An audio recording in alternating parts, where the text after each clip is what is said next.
राम हरे राम राम राम हरे हरे हरे कृष्ण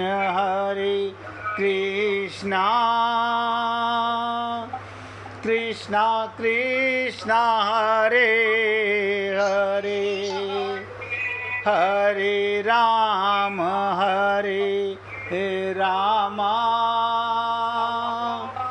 राम राम हरे हरे हरे कृष्ण कृष्ण कृष्ण हरे हरे हरे राम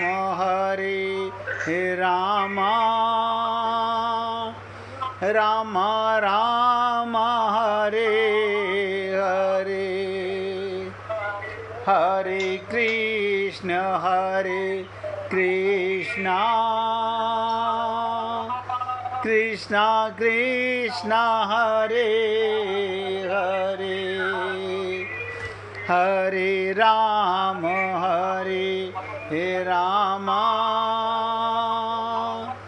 राम राम हरे हरे। सभी पुण्य आत्मा बहुत एकाग्रचित होकर सुनिएगा। रामचरितमानस में अलग अलग दृष्टांत तुलसीदास जी देते हैं। कैसे? सानुजसिय समेत प्रभु, सानुजसिय समेत प्रभु राजत परन कुटीर, भक्ति ज्ञान वैराग्य जनु सोहत धरे शरीर। रामचरितमानस आप लोगों ने पढ़ी है। उसमें आता है सानुज अपने अनुज, सिए समेत प्रभु राजत परन कुटीर, भक्ति ज्ञान वैराग्य जनु सोहत धरे शरीर। अब इन्हें अगर किसी दूसरे संदर्भ में, किसी दूसरे प्रतीक में रूप में प्रस्तुत कर दें तो कोई चौंकने की बात नहीं। भगवान राम, लक्ष्मण और सीता जी वन के मार्ग से चले जा रहे हैं। लोग उनके सौंदर्य को देख रहे थे। तुलसीदास जी ने एक दार्शनिक पुट दे दिया। हम आप तो जब किसी भी सुंदरता को देखते हैं तो आँख और मन के संयोग से देखते हैं। आपने कभी देखा है? आप कुछ भी देखते हो, आपसे पूछा आपने कैसे देखा, आप तुरंत कहते हो आँख से देखा। अरे बाबा, आँख के साथ में मन सदा लगा हुआ था तभी देखा। मन नहीं है तो आँख नहीं देख पाएगी। आप देखो 100 लोगों में हमने अपने बच्चे को कैसे देखा। स्कूल से निकलने वाले, हम अपने बच्चे को स्कूल से लेने गए, वहाँ अंदर से बहुत सारे बच्चे आ रहे हैं। आँख ने तो सब बच्चे देखे, लेकिन मन ने पहचाना, मन प्लस आँख ने पहचाना ये मेरा बच्चा है। आँख और मन के संयोग से देखते हैं, परंतु वहाँ जो लोग श्री राम, लक्ष्मण और सीता के सौंदर्य को देख रहे हैं वो भी क्या नेत्र और मन से देख रहे थे। तुलसीदास जी कहते हैं नहीं, संसार की सुंदरता और भगवान की सुंदरता में यही अंतर है। ये एक विशेष बात है। संसार की सुंदरता को केवल नेत्र और मन से देखिए। देखो ध्यान से समझो इस बात को। संसार की सुंदरता को केवल नेत्र और मन से देखिए तो बड़ा आनंद आता है, परंतु थोड़ी बुद्धि से भी देखें तो उसमें श्री वत्सता दिखाई देगी। संसार की सुंदरता में हम कभी अपनी बुद्धि नहीं लगाते।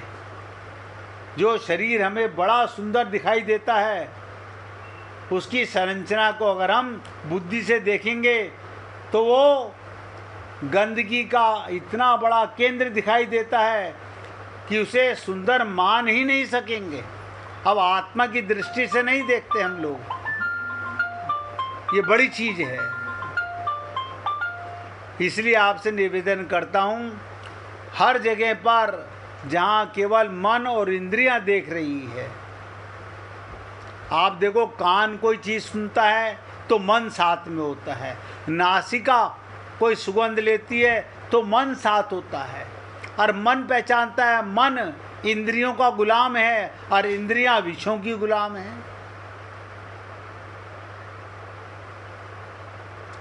तो कहते हैं व्यक्ति अपनी बुद्धि का परित्याग कर चित्त से अलग हटकर केवल मन और इंद्रियों से ही संसार को देखते हैं, वे ही संसार में मुग्ध रहते हैं। जो अपनी बुद्धि और चित्त से जागा हुआ देखेगा, पर क्या ईश्वर की सुंदरता भी इसी प्रकार है? ईश्वर भी सगुण साकार होकर बड़ा सुंदर होता है, पर उसकी सुंदरता भी मन से देखने की वस्तु है क्या? आप सोचिएगा। इसीलिए कहा सब चित ही चित मन मति लाई। रामचरितमानस में चौपाई आती है, सब चित वही चित मन मति लाई। जो देखने वाले हैं वो मन से देख रहे हैं, बुद्धि से देख रहे हैं और चित्त से देख रहे हैं। और इसका अभिप्राय बड़ा गहरा है, बड़ा संपूर्ण ज्ञान की बात है। बुद्धि में बैठकर देखें तो कुछ और, मन में बैठकर देखें तो कुछ और। इसलिए यहाँ पर तुलसीदास जी राम लक्ष्मण और सीता का प्रतीकात्मक रूप बता देते हैं। अब ये जो बात आज आपकी आखिरी बात बताने जा रहा हूँ, क्योंकि इस पर कल विशेष चर्चा करनी पड़ेगी, तब समझ में आएगी। आप लोगों ने रामचरितमानस में पढ़ा, निकाल के पढ़ सकते हैं और सोच सकते हैं। कल मैं आपके साथ इस पर चर्चा करूँगा। तो जो भावार्थ आप रामचरितमानस में पढ़ेंगे, कल हमसे जब सुनेंगे तो सारे भावार्थ बदल जाएंगे। आगे राम लखन बने पाछे, आगे राम और लखन पीछे, और तापस बेस विराजत काछे, उभय बीच सिय सोहती कैसे, ब्रह्म जीव बिच माया जैसे। बताओ, वहाँ पर तो कहा, यही तुलसीदास जी क्या बता रहे हैं कि वहाँ पर ज्ञान, भक्ति और वैराग्य, राम ज्ञान स्वरूप हैं, सीता भक्ति स्वरूप हैं और लक्ष्मण वैराग्य स्वरूप हैं। रामचरितमानस में है, और रामचरितमानस में ही कह रहे हैं ब्रह्म जीव बिच माया जैसे। यहाँ पर बहुत बड़ा दृष्टांत है, बहुत बड़ी जागने की शक्ति है। ब्रह्म और जीव के बीच में माया का पर्दा है, हमारे और हमारे परमात्मा के बीच में ये माया आ गई है, मलिनता आ गई है। यही माया जैसे वो ज्ञान, भक्ति, वैराग्य के भी प्रतीक हैं, ब्रह्म, जीव और माया के भी प्रतीक हैं। अभी इसकी व्याख्या का समय नहीं, कल चर्चा करेंगे, तब समझने का प्रयत्न करेंगे। अभी तो ये समझिएगा कि शीघ्र भगवत प्राप्ति कैसे हो। अब आप हम लोगों का जीवन का कुछ पता नहीं, कौन सी सांस आखिरी हो कोई नहीं जानता। हम भगवत प्राप्ति को रोज निवेदन करते हैं, कल पर ना टालें। हरि लगन में ये पांचों ना सुहात, अगर 5 चीजें आपको जीवन से चली जाएं तो शीघ्र भगवत प्राप्ति। वो 5 चीजें क्या हैं, लिख लीजिएगा। विषय भोग, विषय भोग क्या माने? इंद्रियों की गुलामी, इंद्रियों के विषय तो ग्रहण करें, भोजन तो करें, उसके स्वाद में ना फंसें, उसके स्वाद के गुलाम ना हों। अन्यथा व्यक्ति विषय भोग को एक ही दृष्टि से देखता है, काम की दृष्टि से देखता है।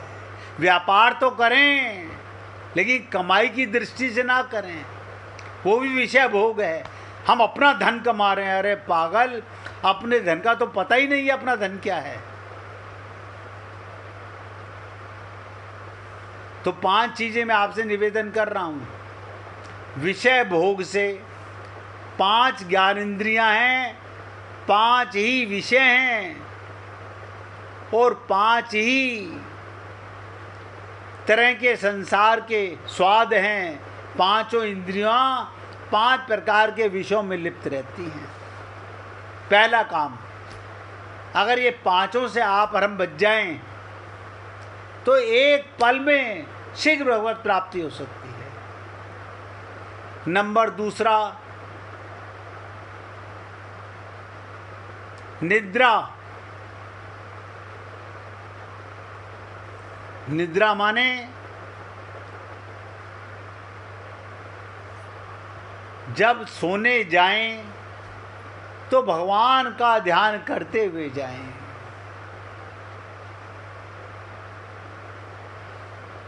नंबर 3, संसार में हंसी मजाक ये आपको पता नहीं चलता। जगत प्रीति आप देख लीजिएगा, आप अपने परिवार में भी प्रीति करो, आत्मा मान के अगर प्रीति करते हो, आपकी प्रीति परमात्मा से है, प्रेम पाप नहीं है। प्रेम तो भगवान का सार है, प्रेम तो सारे ग्रंथों का सार है। लेकिन आप और हम लोग जगत प्रीति, जग में शरीर का संबंध मानकर, माया का संबंध मानकर उनसे भी प्रीति करते हैं जो हमसे प्रीति नहीं करते। आप कहेंगे ऐसी तो कोई चीज़ नहीं है, बता देता हूँ। आप अपनी कार से प्रीति करते हो? हाँ करते हैं। नई कार खरीदी है, क्या कार भी आपसे प्रीति करती है? नहीं, कार तो नहीं करती। मकान तो करता होगा, आपके घर का सामान तो आपसे प्रीति करता होगा।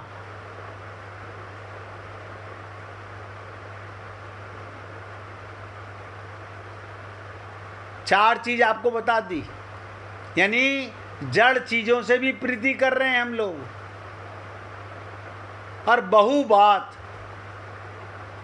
बहुबात माने क्या?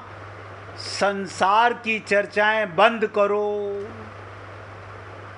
जग चर्चा बंद करो। हम सारा दिन उससे बात हुई क्या, उसका फोन आया क्या, उसने क्या खाया, उसने क्या पिया, उसने क्या किया, समझ नहीं आता। अरे सारा जीवन गुजर गया, अभी भी जग की बातें खत्म नहीं हुई हैं। करना भी है तो 5 चीजें कर लीजिए। ये विषय भोग आदि 5 चीजें जिस दिन सुहाएंगी नहीं, अपितु कड़वी अर्थात बुरी लगेंगी। भगवान का वियोग सहा नहीं जाएगा। ये 5 चीजें जिस दिन सुहाएंगी नहीं, कड़वी अर्थात बुरी लगेंगी, तो भगवान का वियोग सहा नहीं जाएगा।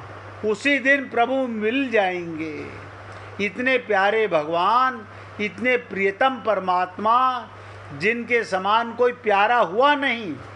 अब देखो, आप जिससे भी प्रेम करते हो, परमात्मा का अंश मान के तो नहीं करते, आत्मा मान के तो नहीं करते। ये पाप है बस। जिनके समान कोई प्यारा हुआ नहीं, है नहीं और होगा नहीं, हो सकता नहीं, ऐसे अपने प्यारे प्रभु के वियोग में हम दिन बिता रहे हैं। उनके मिले बिना हम सुखी रह कैसे सकते हैं? भगवान कहते हैं इतने से भी काम चलाओ, और की जरूरत नहीं, इसलिए चाह पूरी नहीं करते, परंतु जो भगवान के लिए दुखी हो जाएगा, हम भगवान के लिए दुखी नहीं होते। आप वो बहुत सोचो इन बातों को। क्या आप और हम लोग भगवान के लिए दुखी होते हैं? भगवान के लिए दुखी हो जाएगा, उसका दुख भगवान नहीं सह पाएंगे। उनके मिले बिना हम नींद नहीं लेते हैं, आराम करते हैं, बड़ा काला दिन है। इस प्रकार यदि इस प्रभु के बिना क्षण क्षण में महान दुख होने लगे, प्राण छटपटाने लगे, तो भगवान उसी समय मिल जाएं। उनके मिलने में पल की भी देरी नहीं है। उनके मिलने में देरी नहीं। भक्त का भगवत प्राप्ति विषय दुखद दुख वो सह नहीं सकते। भगवान कहते हैं अहम भक्त पराधीना। भगवान भक्त का दुख नहीं देख सकते।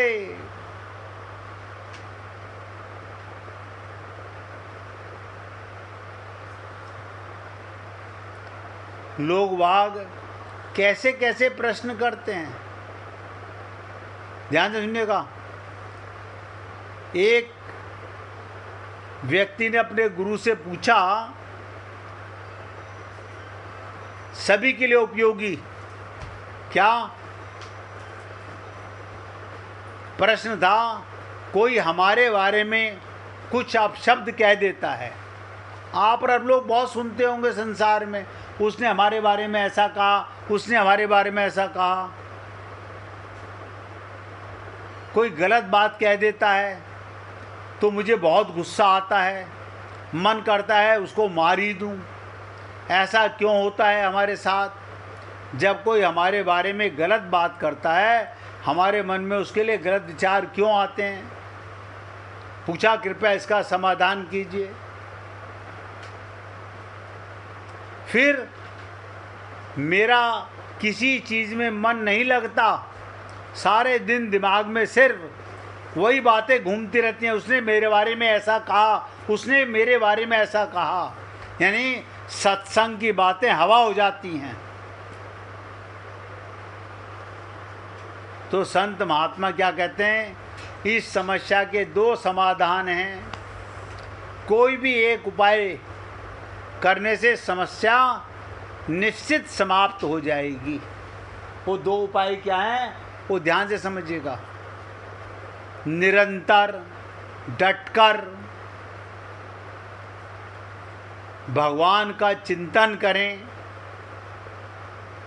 निरंतर भगवान की लीलाओं का चिंतन करें। अब ऐसे नहीं कि भगवान की लीला में अपने को पात्र बनाएं। मज़ा कब आएगा? वो मेरे प्रेमी और मैं उनकी प्रेमिका। फिर देखो प्रेम में कितनी लंबे पहुंच जाओगे। आप ये पढ़ोगे कि वो गोपी भगवान की प्रेमिका थी, तो थोड़ी देर पढ़ोगे। अब हमें क्या लेना, गोपी होगी प्रेमिका, हम थोड़ी हैं। अपने को प्रेमिका बनाओ भगवान की।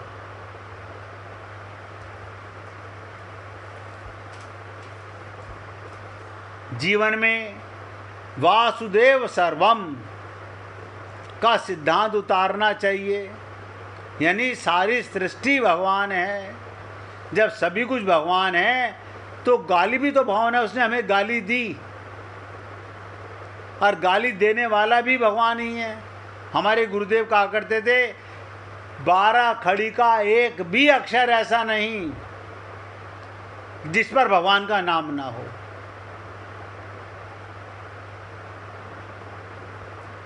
आप बताइए, गोपियां भगवान को गाली दे रही हैं,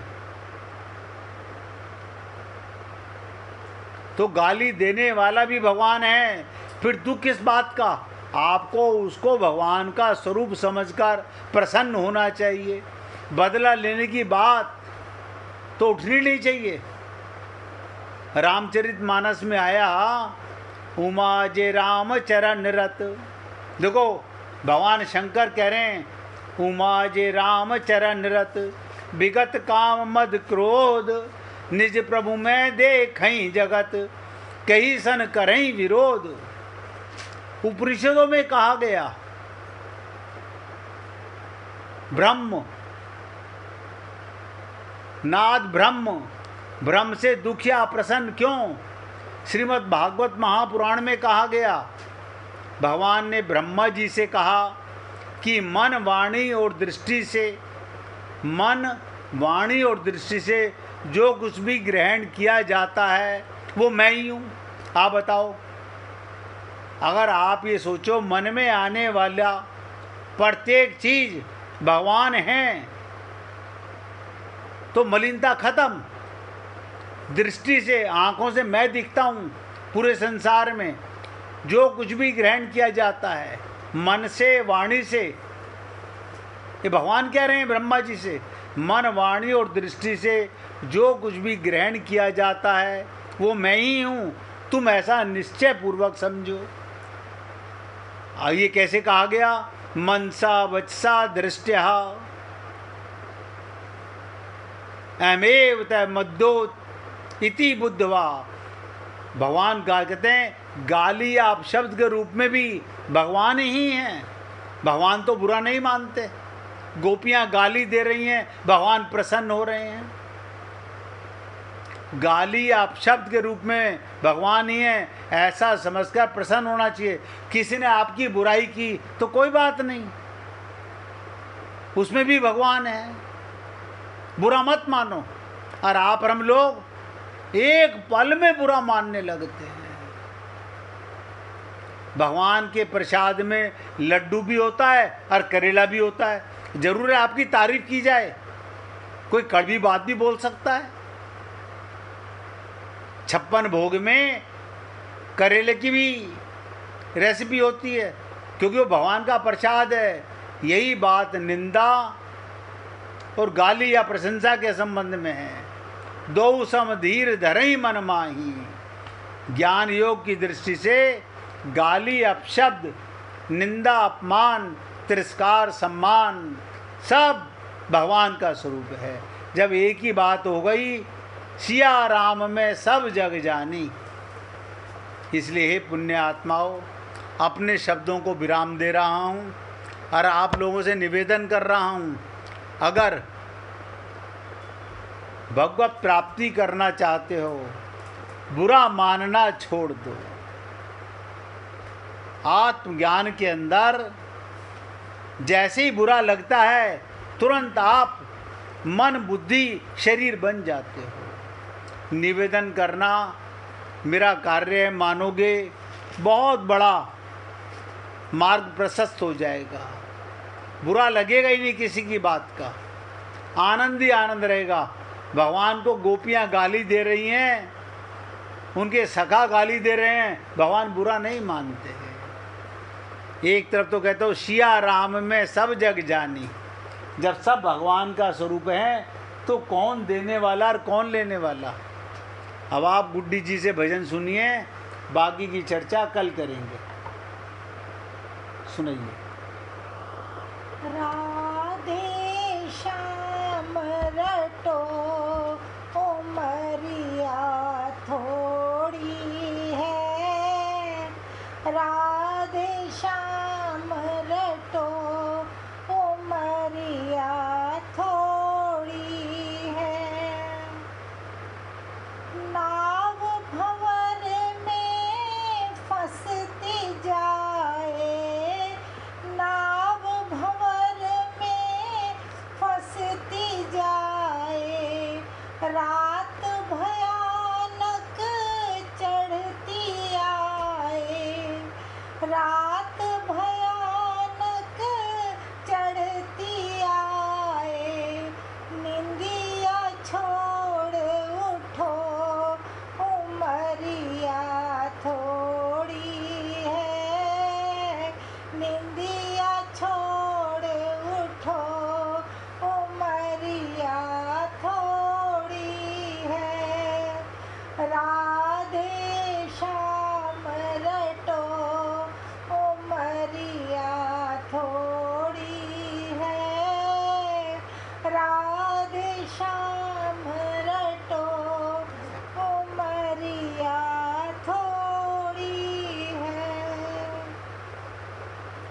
बोलिए वृंदावन बिहारी लाल की जय।